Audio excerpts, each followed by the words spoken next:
Ammunition controls are essential.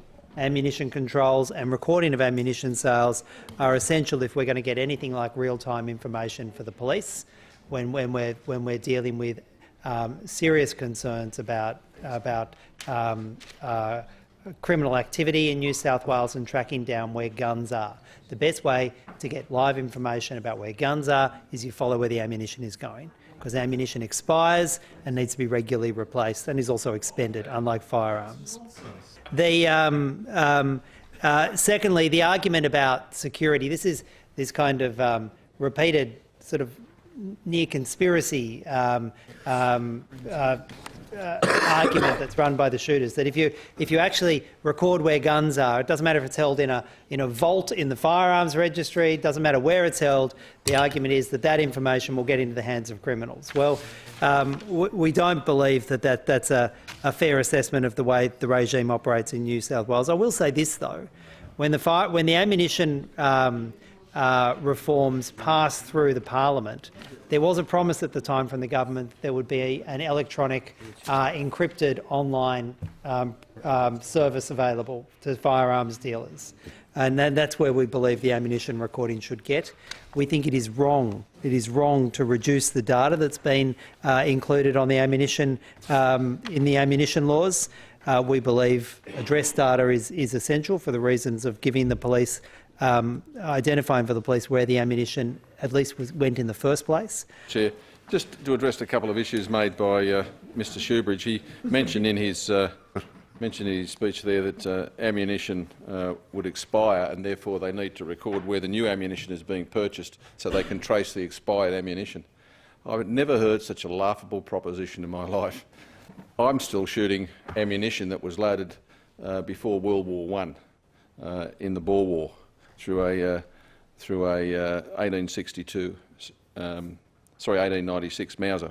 So to make those sorts of suggestions that somehow or other old ammo just gets lost, it expires, it dies, and you've got to go and buy new stuff, assumes that for some way, in some reason, for some purpose, ammunition is each individually stamped, each is individually known, and it can be traced from the purchase and the manufacturer to the purchaser and on to wherever it happens to go after that.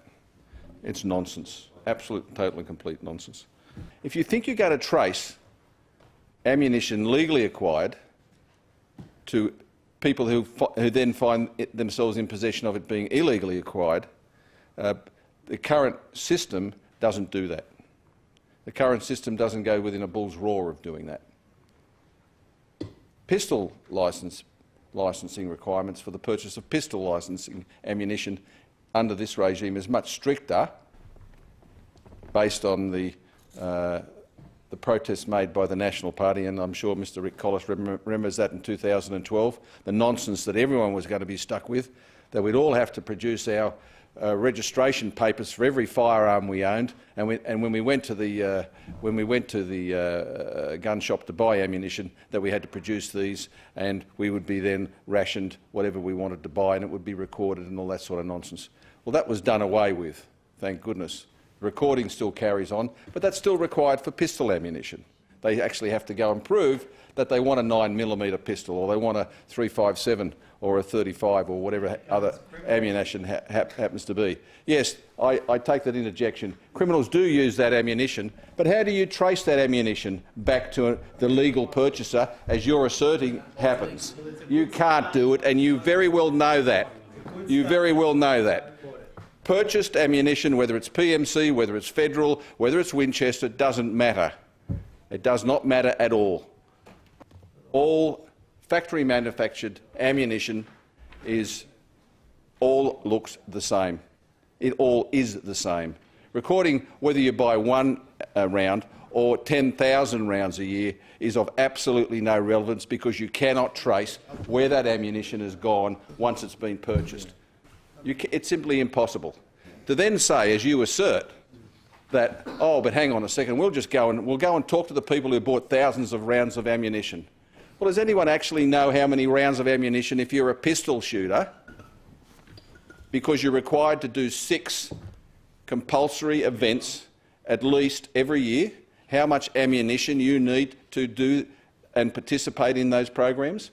There are literally thousands of rounds of ammunition that are purchased by law-abiding shooters every year in the sort of calibres that the criminals use, that are being recorded in those registers, and I defy any police officer to trace that ammunition to anybody for anything based on the volume of ammunition they are using. It's an impossibility. It cannot be done. This is nothing more, nothing less than an exercise in control.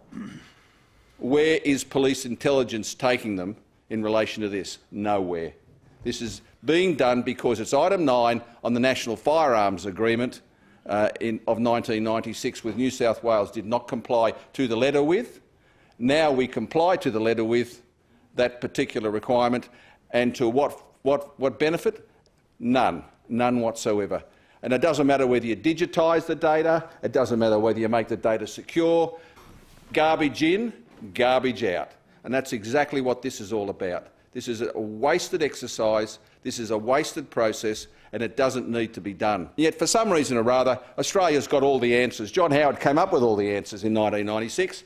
We'll count every round that everybody gets, and we'll use that as criminal intelligence, and it'll tell us how the boys from the Lebanese or Middle Eastern crime gangs, where they get their ammunition from. That's rubbish, and you all know it.